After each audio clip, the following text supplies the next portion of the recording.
రాష్ట్ర ముఖ్యమంత్రి రేవంత్ రెడ్డి గారు ఈ మధ్యన మాట్లాడుతున్నటువంటి తీరు చూస్తే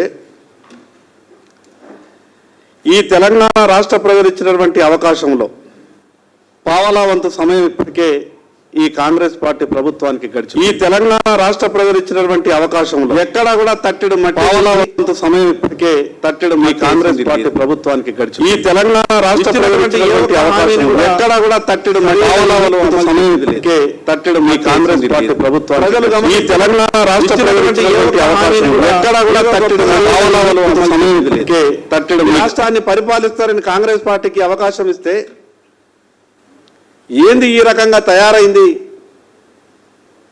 ఇంత దూరంగా ఉంటుందా పరిపాలన అని ప్రజలంతా కూడా చర్చించుకుంటున్నారు. ఈ సమయంలో రాష్ట్ర ముఖ్యమంత్రిగా ప్రజలు ఇచ్చినటువంటి బాధ్యతని నెరవేర్చాల్సినటువంటి రేవంత్ రెడ్డి గారు భారతీయ జనతా పార్టీ రాష్ట్ర అధ్యక్షులు కేంద్ర మంత్రి కిషన్ రెడ్డి గారి మీద తిట్ల దండకం మొదలెట్టుకున్నారు. రేవంత్ రెడ్డి గారు ఈ రాష్ట్ర ప్రజలు నీకు ముఖ్యమంత్రి కుర్చీ ఇచ్చింది ఈ రాష్ట్రంలో ఉన్నటువంటి ప్రజల సమస్యలు పరిష్కారం చెయ్యమని. మీరు ఎన్నికల సమయంలో ఇచ్చినటువంటి హామీలు నెరవేర్చ ప్రజలు ఇచ్చిన కానీ ఒక ముఖ్యమంత్రి హోదాలో ఈ ప్రాంతం నుండి తెలంగాణ రాష్ట్రం నుండి అంచెలంచెలుగా ఎదిగినటువంటి కేంద్ర మంత్రి కిషన్ రెడ్డి గారి మీద అదేవిధంగా బండి సంజయ్ కుమార్ గారి మీద పదే పదే విమర్శలు చేయడమే పనిగా పెట్టుకున్నారు. మిమ్మల్ని తిట్టడానికి ప్రజలు మీకు అవకాశం ఇవ్వలేదు. ఈ రాష్ట్రాన్ని గొప్పగా పరిపాలిస్తారేమో, టీఆర్ఎస్ పార్టీ కన్నా భిన్నంగా ఈ రాష్ట్రాన్ని పరిపాలిస్తారేమో అని తెలంగాణ ప్రజలు మీకు అవకాశం ఇచ్చారు. కానీ మీరు చేస్తున్నది ఏమిటి? మీరు వాడుతున్నటువంటి భాష ఒక ముఖ్యమంత్రి స్థాయిలో అంత జుగుప్సాకరమైనటువంటి భాషని వాడే అవకాశం ఉన్నదా? ఏం జరిగిందో మీకు తెలుసు. గతంలో కేసీఆర్ గారు కూడా ఇదే రకమైనటువంటి భాష మాట్లాడిండ్రు. నోటికి ఏదొస్తుంది మాట్లాడే ప్రయత్నం చేసిండ్రు. ఏం చేసిండ్రు? వాళ్ళకు ప్రజలు ఏ రకంగా బుద్ధి చెప్పిండ్రు? ఒక్కసారి ఎదుటి వాళ్ళ మీద మాట్లాడేటప్పుడు ఒకటికి 2 సార్లు ఆలోచించి మాట్లాడాలి. ఎక్కడ తమ తప్పులు బయటపడితే ప్రజలన్ని వాస్తవాలు గమనిస్తున్నారు కాబట్టి ఏదో ఎదుటి వాళ్ళని తిట్టి పోస్తే మా పని అయిపోతుంది అనుకుంటే అన్ని సందర్భాలలో కేవలం తిట్లతోనే వ్యవహారం జరగదు. కొన్ని సందర్భాలలో జరిగిండొచ్చు, కొంత కలిసి వచ్చిండొచ్చు. అంత మాత్రాన తిట్లతోనే మేము రాజకీయ పబ్బం గడుపుకుంటామంటే అది సాధ్యమయ్యేటటువంటి పని కాదని ఈ రాష్ట్ర ముఖ్యమంత్రి గారు అర్థం చేసుకోవాలి. పదే పదే ముఖ్యమంత్రి గారు ఒక మాట మాట్లాడతారు. కిషన్ రెడ్డి గారికి నేనంటే కుళ్ళు, అందుకొరకే ఈ రకంగా చేస్తున్నాడేమో అనుకుంటాడు. అసలు ఈ కుళ్ళు అనే మాట మీరు ఏదైతే మాట్లాడుతున్నారో ప్రజలైతే మీకే కుళ్ళు ఉన్నదేమని అనుకుంటా ఉన్నారు. ఈ రాష్ట్రం కొరకు గడిచిన 10 సంవత్సరాలలో దాదాపు 10 లక్షల కోట్ల రూపాయలు కేంద్ర ప్రభుత్వం ఈ రాష్ట్రానికి ఇచ్చింది. అనేకమైనటువంటి సంక్షేమ పథకాలు కావచ్చు, అభివృద్ధి కార్యక్రమాలు కావచ్చు. తెలంగాణ ఏర్పడ్డప్పటి నుండి ఇప్పటి వరకు ఏ ఒక్క పథకం తీసినా దాంట్లో రాష్ట్ర భాగస్వామ్యం లేనటువంటి పథకం ఏదీ లేదు. పుస్తకం విడుదల చేసిన కిషన్ రెడ్డి గారు కేంద్ర ప్రభుత్వం ఏమిచ్చింది, నేనేం తెచ్చినా, ఈ రాష్ట్రానికి ఏం మేలు చేసినాం, నరేంద్ర మోడీ గారి నాయకత్వంలో తెలంగాణ రాష్ట్రానికి ఏ రకమైనటువంటి సాయం జరిగిందో కిషన్ రెడ్డి గారు పుస్తకం కూడా విడుదల చేసిండ్రు.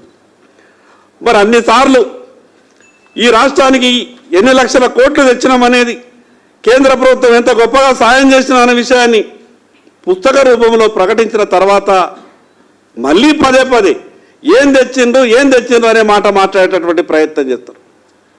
అసలు మీరు ముఖ్యమంత్రి అయిన తర్వాత ఏమొచ్చింది ఆ విషయం చెప్పేటటువంటి ప్రయత్నం చేయండి. ఎస్ఎల్బిసి దుర్ఘటన జరిగింది. ఎస్ఎల్బిసి దుర్ఘటన జరిగిన తర్వాత పదే పదే మీరు మాట్లాడింది కదా, కాళేశ్వరంలో జరిగినటువంటి విషయం మీద చర్చ చేసింది కదా. టీఆర్ఎస్ పార్టీ ఏ రకమైనటువంటి వ్యవహారం చేసిందో కాంగ్రెస్ పార్టీ కూడా అదే రకమైనటువంటి వ్యవహారం చేసింది. మీరు అన్నారు ఆ రోజు జియాలజికల్ సర్వే కానీ జిఎస్ఐ అడ్వైజ్ కానీ దానికి డిపిఆర్ కానీ లేకుండా కాళేశ్వరం వ్యవహారం చేశారు కాబట్టి ఆ రకమైనటువంటి ఘోరం జరిగిందని చెప్పిండ్రు వాస్తవం. కానీ ఈరోజు ఎస్ఎల్బీసీలో మీరు చేసిందేమి? ఎస్ఎల్బీసీలో మీరు చేసినటువంటి వ్యవహారం ఏది? 2019-20 సంవత్సరంలో ఎస్ఎల్బీసీలో పనులు ఆగిపోతే 2024-25 సంవత్సరంలో మీరు పనులు ప్రారంభించారు. ఎస్టిమేట్లు పెంచారు, కాంట్రాక్టర్తో అగ్రిమెంట్లు చేసుకున్నారు, ఎక్కడెక్కడ ఎట్లెట్లా వ్యవహారం జరగాలనో మిగతా విషయాలన్నీ కూడా మాట్లాడుకున్నారు. 4 సంవత్సరాల తర్వాత ఆ టన్నెల్ పనులు ప్రారంభించేటప్పుడు జిఎస్ఐ వాళ్ళ అడ్వైస్ తీసుకోవాలి. ఒకసారి సొరంగం తవ్విన తర్వాత దాని రూపురేఖలన్నీ కూడా లోపల మారిపోతాయి. ఒత్తిడికి ఆ సొరంగం గురవుతుంది. ఆ రకమైనటువంటి ఎక్కడా కూడా మీరు ఆలోచించకుండా ఉటావుటిన టీఆర్ఎస్ ప్రభుత్వం చేయనటువంటి పనిని మేమేదో చేసినామని చెప్పి ఈరోజు గొప్పలు చెప్పేటటువంటి ప్రయత్నం చేస్తున్నారు కదా. ఎస్ఎల్బిసి దానిపైన 2 వాగులు ఉన్నాయి, మల్లెల వాగు, నల్లవాగు.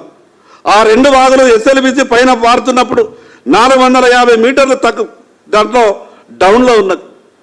4 సంవత్సరాలు ఆ సొరంగంకు పొక్కబెట్టిన తర్వాత 4 సంవత్సరాలు అది అట్లనే ఉంటుందా? దాని పూర్తిగా డీటెయిల్గా స్టడీ చేసినటువంటి బాధ్యత లేదా?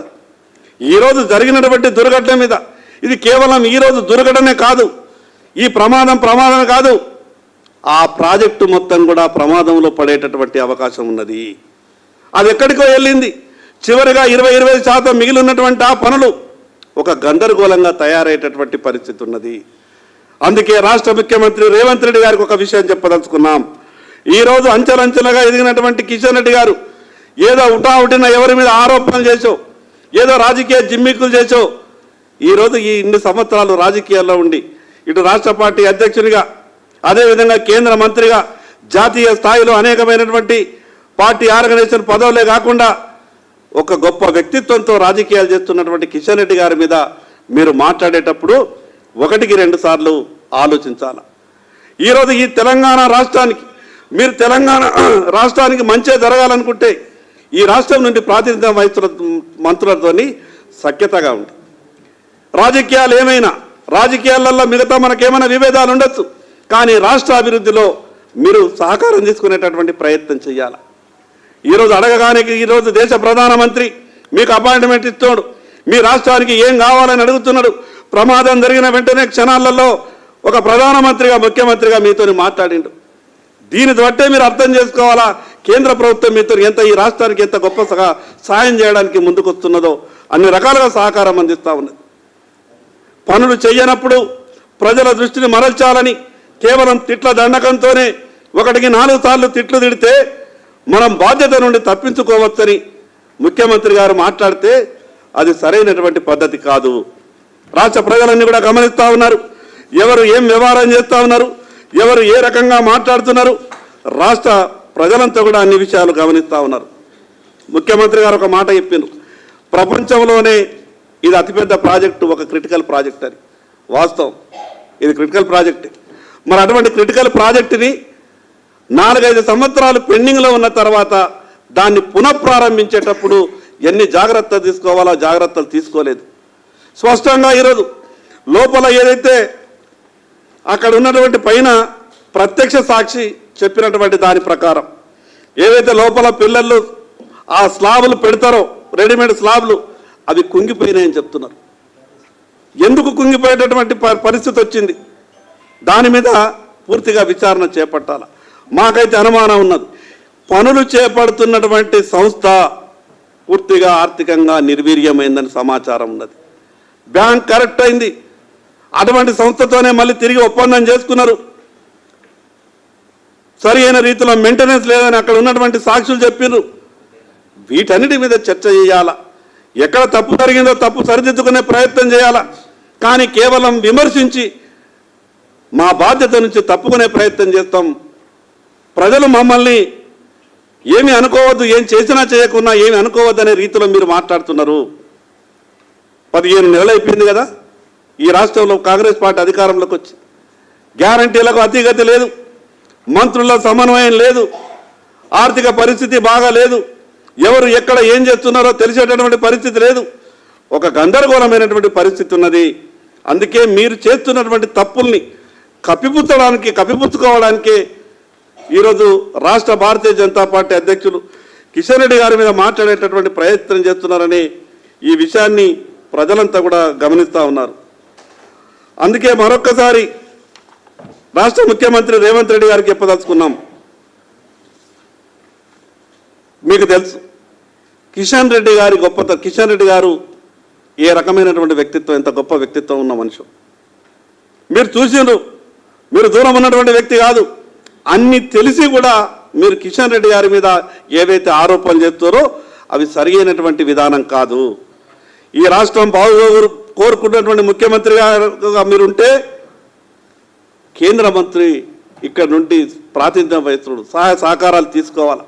ఏదైనా పని జరిగితే మేము చేసినా మా వల్లనే జరిగిందని మాట్లాడే ప్రయత్నం మీరు చేస్తూ ఉన్నారు. ఈరోజు వరంగల్ ఎయిర్పోర్ట్ గురించి మాట్లాడతారు. దాంట్లో కేంద్ర ప్రభుత్వ సహకారం లేనిది అయిపోయిందా? మంజూరు చేసింది ఎవరు చేసిండ్రు?